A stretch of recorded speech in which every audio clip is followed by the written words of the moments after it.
Innere Unruhe, Nervosität, den ganzen Tag kreisen die Gedanken. Das ist ein Zustand, an dem man zweifelt, seinen eigenen Verstand zu verlieren. Das perfide daran, umso mehr wir dagegen ankämpfen, damit es besser wird, umso schlimmer wird es auch noch. Schauen wir uns hier an, wie es 91% heute schaffen, sich davon zu befreien. Ja, und wenn jetzt bei dir als erstes der Gedanke nach oben gekommen ist, was wäre, wenn ich einer der 9% bin und es nicht schaffe, so wirst du im Laufe dieses Videos noch erfahren, warum das so ist. Mein größter Wunsch, mein allergrößter Wunsch war es damals, einfach wieder gesund zu werden. Ich habe sogar damals immer gesagt, ich würde es mir sogar wünschen, nie wieder Geschenke zu Weihnachten bekommen. Ich will nie wieder Urlaub machen.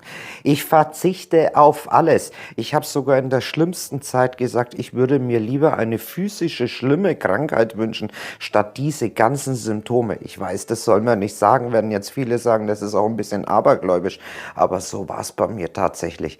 Denn wenn man den ganzen Tag innere Unruhe hat, Nervosität, und bei mir war es sogar so in der schlimmsten Phase, dass ich nichts mehr essen konnte. Nicht, weil ich nicht wollte, sondern als ich gegessen habe, habe ich das hier oben in mir einfach nur rumgekaut, als wäre das wie Kaugummi. Ich hatte keinen Geschmack. Jeder Schluck, den ich runtergeschluckt habe, hat sich angefühlt, als wäre es eine Qual, als wäre es eine Folter. Darüber hinaus habe ich mich angefangen zurückzuziehen. Ich habe nur noch Zeit in meinen eigenen 4 Wänden verbracht. Es haben mich Freunde und Bekannte angerufen und gefragt, ob wir uns treffen. Und bevor das Telefon geklingelt hat und ich den Namen schon gesehen habe, ist bei mir schon ein Stein in den Magen reingeflogen. Ich weiß, ich will jetzt absagen, weil wenn ich mich mit denen treffe, kommt diese starke Angst, diese intrusiven Gedanken. Was wäre, wenn? Zittern etc. Und dann bin ich immer wieder zu meinen Liebsten gegangen, habe den ganzen Tag gefragt, glaubst du, das geht irgendwann mal wieder weg? Ich halte das nicht mehr aus. Gib mir doch einfach diese Rückversicherung, dass diese Zwangsgedanken, diese Depressionen, diese Ängste und diese Qualen von Panikattacken endlich wieder weggehen werden. Und wenn ich es doch mal geschafft habe, mich mit aller Kraft zu zwingen, mich doch mit Freunden oder Bekannten zu treffen, dann habe ich immer einige Dinge getan, die du vielleicht auch tust. Schreib sie mir mal unten in die Kommentare hinein. Ich habe dann versucht, diese Gesprächsthemen immer so in die Richtung zu lenken, ob die Person vielleicht auch solche Gedanken kennt, ob die Person vielleicht auch solche Ängste kennt, ob die Person vielleicht auch solche Gefühle kennt. Und dann hatte ich immer diese Hoffnung, hoffentlich sagt er das und gibt mir die Bestätigung, dass er das auch kennt, damit ich die Bestätigung kriege, dass ich nicht irgendwie anders bin. Und wenn ab und zu mal die Person gesagt hat, ja, sowas hatte ich auch oder sonst irgendwas, dann ging es mir kurzfristig besser. Hat die Person aber gesagt, sowas kenne ich das nicht, das ist mir fremd, dann ist es mir ganz schlecht gegangen. Und dann war das Grübeln wieder am Werk. Ich bin anders, die sind so normal, ich bin so etc. Und die Gedanken haben sich dann nur noch um ein Thema gekreist. Wann kann ich schnell wieder nach Hause in die Küche, um am besten schnell eine Mirtazapin-Tablette zu nehmen und einfach den Kopf auszuschalten, ins Bett sich hinzulegen und diese ganzen Gedanken zu vergessen und diese Gefühle nicht mehr fühlen zu können. Und ich will wirklich nicht, dass dir das eines Tages auch passiert oder vielleicht womöglich ist es dir schon passiert. Und weißt du auch warum? Aus einer ganz einfachen Sache. Seitdem ich da rausgekommen bin, gibt es auch ein paar Dinge, die sich positiv bei mir verändert haben. Weißt du nämlich welche? Unter anderem, ich wurde dankbarer im Leben. Ich lerne mehr, die kleinen Dinge zu schätzen. Und außerdem, was mich viel mehr freut, es ist so, dass ich heute sehr viel mehr Empathie empfinde und es fühlt sich einfach toll an. Und ich bin zu dem Entschluss gekommen, Menschen zu helfen, die solche Probleme haben, wie ich sie hatte, denn ich weiß, dass das einfach die Hölle ist und grausam ist. Und ich möchte dir heute etwas zeigen bzw. erklären und im Laufe dieses Videos auch noch eine ganz tolle Übung mit dir zusammen im Video machen, damit du siehst, aha, das geht ja doch anders. Als allererstes darfst du eine Sache verstehen. Unsere Psyche besteht aus 3 Teilen. Einmal unser Verhalten, einmal unsere Gefühle und einmal unsere Gedanken. An unser Verhalten können wir 100% ansetzen. An unseren Gedanken, wenn man so möchte, pauschal gesagt vielleicht 10, 15, vielleicht maximal 20%. Mehr können wir da tatsächlich gar nicht ansetzen. An unseren Gefühlen können wir direkt Das wissen die wenigsten gar nicht ansetzen. Denn du kannst dir mal selber eine Übung machen. Wenn du gerade weinst, kannst du nicht einfach switchen und tust auf einmal lachen. Und wenn du lachst, kannst du nicht einfach umswitchen und tust einfach weinen. Gefühle sind Emotionen, die aus Hormonen teilweise bestehen, wie zum Beispiel bei Angst aus Adrenalin, das in der Nebenniere hergestellt wird, und Cortisol, Langzeitstresshormon. Diese Hormone kann man nicht einfach mal ein- und ausschalten. Also, was ist zu tun? Wir müssen oder wir dürfen besser gesagt an unseren Gedanken arbeiten und an unserem Verhalten. Aber fangen wir einmal ganz kurz mit unseren Gedanken an. Wir glauben immer zu meinen, dass unsere Gedanken uns quälen, uns fertig machen. Und soll ich dir etwas Provokatives mal sagen? Nein, Gedanken können keine Schmerzen verursachen. Gedanken tun uns gar nichts. Das ist eine provokative Aussage, ich weiß, aber ich werde dir gleich zeigen, warum. Denn stell dir mal eines vor. Warum, wenn wir von der Annahme herausgehen, dass Gedanken wehtun, ist es doch so, dass ich zwei verschiedene Menschen hinstellen kann mit denselben Gedanken am selben Ort, den ich ihnen einflöße und ihnen zu sagen, ihnen zu suggestieren würde. Und die eine Person würde sagen, der Gedanke, der macht mir Angst, den will ich nicht haben. Und die andere Person lacht über den Gedanken. Also kann doch der Gedanke eigentlich gar nicht das Problem sein, sondern es ist immer das Problem der eigenen persönlichen Bewertung des eigenen Gedankens. Und dazu kommen hier jetzt wir in zwei verschiedenen Modi. Diese zwei verschiedenen Modi haben übrigens alle Menschen auf dieser Welt. Du auch, ich auch, alle haben sie. Das ist einmal der sogenannte Objektmodus und einmal der sogenannte Metamodus. Wir haben beide Modi. Du bist praktisch hier in der Mitte, du bist das reine Bewusstsein. Du kannst dich dafür, wenn man so möchte, entscheiden, in welchen Modus du dich gerade bewegst. Du kannst immer entscheiden, ob ich mich in einen sogenannten Objektmodus bewege oder ob ich mich in einen sogenannten Metamodus bewege. Die allermeisten Menschen von uns bewegen sich, vor allem wenn sie unter einer Angststörung oder schlimmer noch bei Zwangsgedanken, aber auch Depressionen, die meiste Zeit in diesen sogenannten Objektmodus. Jetzt denken sich vielleicht viele, die sich dieses Video ansehen, wenn ich im Objektmodus denke, dann ist es also schlecht, gefährlich oder für mich nicht gut. Nein, das kann man so auch nicht sagen, denn es ist auch manchmal ganz schön vorteilhaft, wenn man sich im Objektmodus befindet. Dazu mache ich dir mal ein kurzes Beispiel. Da kannst du mal kurz mitmachen, wenn du möchtest. Du könntest deine Augen schließen einmal kurz und könntest dir einmal vorstellen, in diesem Moment mit deinen Zähnen in eine Zitrone hineinzubeißen. Und wenn du vielleicht gerade auch noch viel Appetit hast, dann merkst du, wie dir hier das Wasser hinten herunterläuft, also der Speichel. Und das hat damit zu tun, weil du im Objektmodus bist. Ne? Das wissen viele nicht. Du bist in diesem Moment im Objektmodus. Du kannst dir auch vorstellen, alles Mögliche. Du sitzt einfach auf dem Sofa und stellst dir vor, dass du am Strand bist und hast eine sexuelle Begierde mit einer Traumfrau oder umgekehrt. Und auf einmal merkst du, dass sich dort unten etwas bei dir verändert. Und das nur, weil du im Objektmodus bist. Das Ganze kannst du auch noch mit anderen Dingen tun. Du kannst dir einmal vorstellen, in den Filmen XY dich hineinzuversetzen, wie diese oder jene Person gestorben ist, und das ist so traurig und du kriegst Gefühle. Das alles nur, weil wir uns im Objektmodus befinden.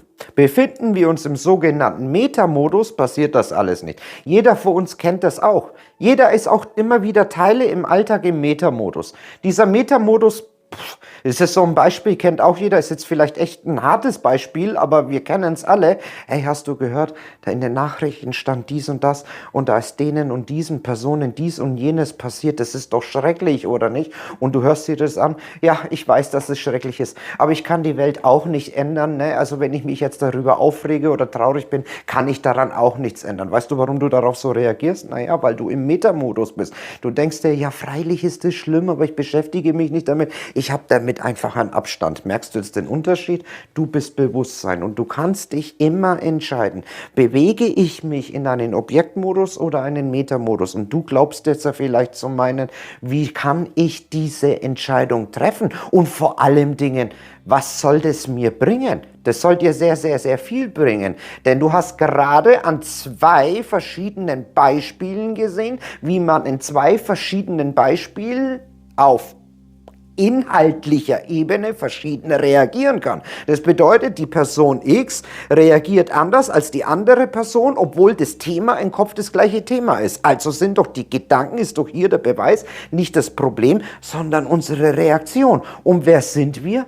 Ja, wir sind Bewusstsein, wir sind Bewusstsein. Ich entscheide mich dafür, bin ich im Metamodus oder bin ich im Objektmodus? Bin ich im Objektmodus, kann ich mich dafür entscheiden, tolle Dinge zu erleben, hineinzutauchen, Zitronen zu haben, reinzubeißen, an den Strand zu sein, mit einer Frau eine Begierde zu haben, etc., etc., etc.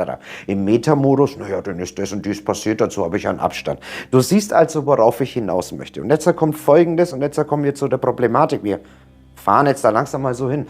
Du darfst dir vorstellen, das ist jetzt erstmal egal, ob ich in einem Objektmodus bin oder in einem Metamodus. In beiden Fällen haben wir im Durchschnitt ca. 40.000 bis 60.000 Gedanken an einem Tag. Das spielt jetzt keine Rolle, in welchem Modus ich bin. Objektmodus 60.000 oder 40.000 Gedanken, Metamodus 40.000 bis 60.000 Gedanken an einem Tag. Wir haben aber von diesen 60.000 Gedanken sehr, sehr, sehr viele intrusive Gedanken an einem Tag. Sowohl im Objektmodus als auch im Metamodus. Ich gehe jetzt mal davon aus, du leidest unter einer psychischen Problematik. Das ist jetzt natürlich bei jedem anders und das kann man nicht pauschalisieren, aber die Funktion ist die gleiche. Die Funktion bleibt die gleiche. Stell dir vor, du hast jetzt, wir machen X, von den 60.000 Gedanken, weil du jetzt eine Angststörung hast, es ist jetzt echt nur pauschalisiert, ne? Also ist eine reine Zahl, nagel mich bitte nicht fest. Du hast jetzt davon 250 intrusive Gedanken an einem Tag, ja? 250 intrusive Gedanken an einem Tag, die meistens immer wie folgt anfangen. Was wäre wenn? Und dann kommt Punkt, Punkt, Punkt. Du hast immer wieder solche Gedanken und diese Gedanken bemerkst du. Diese Gedanken bemerkst du aus zwei Gründen. Der erste Grund ist, dass du schon die ganze Zeit deine Aufmerksamkeit vorher darauf geschaltet hast, wann diese Gedanken erstmal kommen. Das ist so frei nach dem Motto, ja, ich habe mir einen neuen BMW 3er gekauft, ne, und ich komme nach Hause und sage zu meiner Frau, seitdem ich diesen weißen 3er BMW gekauft habe, sehe ich überall 100 weiße 3er BMW. Das ist nicht darum, weil die Menschen mehr weiße 3er BMW kaufen, sondern es liegt einfach nur daran, weil du deine eigene Aufmerksamkeit mehr darauf geschaltet hast, wann diese ganzen weißen 3er BMW zu dir kommen. Und so ist es mit den intrusiven Gedanken. Da ist es genauso. Wenn du den ganzen Tag immer darauf achtest, wann die kommen, dann bekommst du sie mehr. Jetzt kommt was Zweites, das ist ganz, ganz wichtig, das bitte auch zu verstehen. Du bekommst immer wieder diese starken Angstwellen und Angstgefühlen auf diese Gefühle, weil du dich im Objektmodus bewegst. Deswegen, das bedeutet, wenn der Gedanke, und jetzt hör mir genau zu, weil das so wichtig ist, wenn der Gedanke als Beispiel bei dir hochgeschossen kommt, was wäre, wenn ich eine sehr schwere Depression bekomme und du ein Gefühl dabei entwickelst, in dem Fall höchstwahrscheinlich aufgrund der Bewertung des Objektmodus mit Angst ist, dann liegt es daran, dass du in der Vergangenheit die ganze Zeit diesen Gedanken immer wieder in Objektmodus bewertet hast. Das hat jetzt folgende Konsequenzen zur Folge. Erstens, das daraus resultierende Gefühl kann nicht verarbeitet werden, weil du mit diesen intrusiven Gedanken entweder mit Sorgen oder mit Grübeln reagierst und diesen Gedanken dann folgst.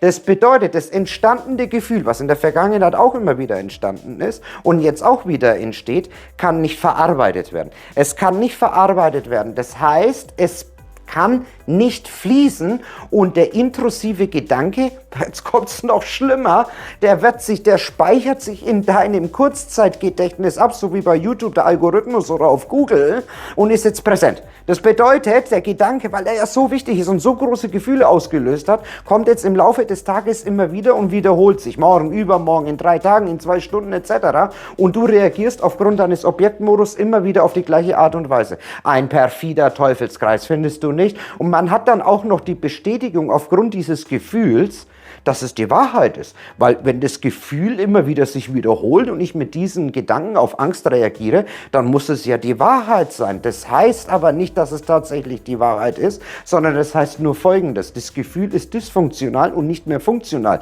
Die Funktion des Gefühls bleibt immer die richtige, aber die Art und die Weise, wie es geschaltet wird, ist ab jetzt dysfunktional. Circa 91% meiner Klienten, das habe ich ausgerechnet, schaffen es aus jeder psychischen Problematik dauerhaft. Also, was heißt dauerhaft? Ich habe jetzt noch keine Statistik gemacht, wo es 10 Jahre her ist, wo einer ohne Probleme ist, weil ich mache das noch nicht 10 Jahre. Aber dauerhaft, so lange wie ich es mache, okay? Garantiert, wirklich. schaffen es, aus jeder psychischen Problematik rauszukommen, wenn sie es schaffen, in den Metamodus zu gelangen. Und zwar dauerhaft. Sie schaffen es. Sie schaffen es. Sie schaffen es tatsächlich, wenn sie Folgendes hinkriegen. Diese intrusiven Gedanken, die da hochkommen, sind die gleichen wie in Metamodus. Aber sie werden in Metamodus weniger. Warum? Weil sie Folgendes tun. Sie werden im Metamodus nicht mehr im Kurzzeitgedächtnis eingespeichert. Logisch, weil da keine Bewertung mehr entsteht. Entsteht keine Abspeicherung im Kurzzeitgedächtnis. Hört man mit den Grübeln auf, ist man mehr im Hier und Jetzt. Man betrachtet den Gedanken. Was wäre, wenn ... nicht mehr im Objektmodus im Inhalt, sondern man betrachtet ihn als das tatsächlich, was er in Wahrheit ist. Ein Gedanke. Er ist ein Gedanke. Stell dir einmal vor, kennst du diese Maschinen? Vielleicht hast du das schon mal in einer Doku gesehen, wo die Geldscheine bedruckt werden. 50 Euro, 100 Euro, 200 Euro, 500 Euro, 500 Euro etc. Vorher sind es leere Blankoschecks. Das sind alles Geldscheine an einem Band. Das sind deine Gedanken. Das sind deine Gedanken, wenn man so möchte. Jedes Mal, wenn du ihn aufdruckst in 50 Euro, dann ist es ein Gedanke, was wäre, wenn ich eine Depression bekomme, was wäre, wenn ich nie wieder gesund werde, ich drehe durch, ich springe vom Balkon, ich fahre gegen den Gegenverkehr, ich verliere den Verstand etc. etc. Auf einmal sind es alles 50 Euro, 100 Euro, 200 Euro. Wenn du es schaffst, diese intrusiven Gedanken nicht mehr im Objektmodus zu bewerten und nicht mehr dich mit ihnen zu verschmelzen, eins mit ihnen zu werden, dann hast du diese ganzen Vorteile, die ich dir gerade erwähnt habe. Nämlich keine Abspeicherung mehr im Kurzzeitgedächtnis, keine Grüblerei, mehr Entspannung im Hier und Jetzt. Und jetzt kommt das Allerwichtigste von allen. Und das ist der Gamechanger überhaupt. Jetzt passiert das nicht mehr, was vorher im Objektmodus passiert ist. Jetzt können die Gefühle anfangen zu fließen, weil sie nicht mehr blockiert werden. Sie werden nicht mehr blockiert. Das heißt, die dysfunktionalen Gefühle, die funktional in der Funktion sind, können jetzt bewusst abgefließt werden, weil kein Widerstand mehr entsteht. Ist das nicht geradezu phänomenal? Ich gebe dir jetzt mal einmal eine Übung, mit der du gleich hier und jetzt mitmachen kannst. Und ich versuche so gut wie möglich ein breites Publikum anzusprechen, weil ich selbstverständlich nicht jeden Einzelnen ansprechen kann, weil ich nicht von jedem einzelnen Zuschauer weiß, unter welchen expliziten intrusiven Gedanken er leidet, weil das ist ja, oder sie leidet, weil das ist ja mannigfaltig, ne? Also das ist ja wahnsinnig vielfältig, ne? Also berücksichtige das bitte. Aber versuch dich mal so gut wie möglich damit zu identifizieren, als wärst du jetzt in Objektmodus. Stell dir jetzt mal vor, ich sage jetzt ein paar Gedanken und du schaust mal, wie du darauf reagierst, wenn ich dich triggere. Was wäre, wenn ich eine Depression bekomme? Was wäre, wenn ich in die Psychiatrie komme und nie wieder rauskomme? Was wäre, wenn ich irgendwann mal drogensüchtig werde wegen meiner Problematik? Was wäre, wenn ich einen Herzinfarkt bekomme? Was wäre, wenn ich mit dem Messer zusteche? Was wäre, wenn ich gegen den Gegenverkehr fahre? Was passiert, wenn ich heute Nacht wieder nicht schlafen kann? Was ist, wenn ich einen Herzinfarkt bekomme? Bei einer Panikattacke oder einem starken Angstzustand fast immer und bei sehr, sehr vielen Menschen. Was wäre, wenn ich hier nie wieder flüchten kann? Zum Beispiel bei einer Agoraphobie. Oder was wäre, wenn diese Panik jetzt für immer bleibt? Was wäre, wenn ich durchdrehe? Was wäre, wenn ich verrückt wäre? Was wäre, wenn ich den Verstand verliere? Etc. Bei den ein oder anderen Gedanken waren jetzt viele Gedanken, hat sich womöglich der eine oder andere dadurch getriggert gefühlt und höchstwahrscheinlich das Bedürfnis gespürt, jetzt danach darüber nachzugrübeln, nachzudenken, wie kann ich diesen Gedanken entschärfen, wer der irgendwann mal war. Ich muss den Gedanken, egal was, irgendwie lösen. Und das liegt daran, weil du im Objektmodus bist und diesen Gedanken als blanke Wahrheit siehst und mit ihm fusionierst. Du verschmilzt mit ihm praktisch wie in der Gegenwart, dass es Realität ist, was es nicht ist. Er ist nämlich einfach nur ein Gedanke oder ein Gedanke wäre er im Metamodus auch. Nur im Metamodus fühlt es sich tatsächlich so an. Schauen wir mal, wie wir jetzt eigentlich da hinkommen in den Metamodus. Eine Hausaufgabe für dich. Schreib dir deine intrusiven Gedanken auf. Schreib sie dir alle auf einen Zettel auf. Jeder hat seine eigenen. Höchstwahrscheinlich, wenn du vor allem jetzt auf meinem Kanal neu bist und Anfänger bist du dir über der Lage deines eigenen Bewusstseins noch nicht so bewusst. Das heißt also auch, dass du dir höchstwahrscheinlich deiner eigenen intrusiven Gedanken auch nicht so bewusst bist. Wenn du das nicht bist, solltest du vorher erstmal so eine Woche lang üben und erstmal herausfinden, was sind denn immer diese intrusiven Gedanken. Mach das echt mal eine Woche lang. Jeden Tag schreibst du sie dir auf. Schreib dir auf, ich hatte heute diesen Gedanken, was wäre wenn, was ich jetzt alles gerade solche Beispiele gesagt habe, die bei dir sind, und du schreibst sie dir alle auf einen Zettel auf. Das hat erstens mal den Vorteil, dass wir bewusster werden, und zweitens ist das menschliche Gehirn so, dass es Gedanken besser in eine Substanz geben kann, wenn wir das niederschreiben. Bitte nicht auf ein Smartphone oder auf irgendein elektrisches Gerät, sondern macht das bitte wirklich mit Handschrift. Das hat wirklich psychologische Effekte, die ganz, ganz toll sind. Du schreibst sie dir alle auf, wenn du mit der Woche fertig bist. Jetzt liest du sie, wenn die erste Woche fertig ist, so oft wie möglich und am Tag immer wieder vor. Du liest dir diese Gedanken vor, liest sie dir vor, etc. Das machst du auch eine Woche. Wenn diese Woche rum ist, kannst du dann damit aufhören. Jetzt gehst Folgendes. Jetzt versuchst du immer mehr in den Meta-Modus hineinzukommen.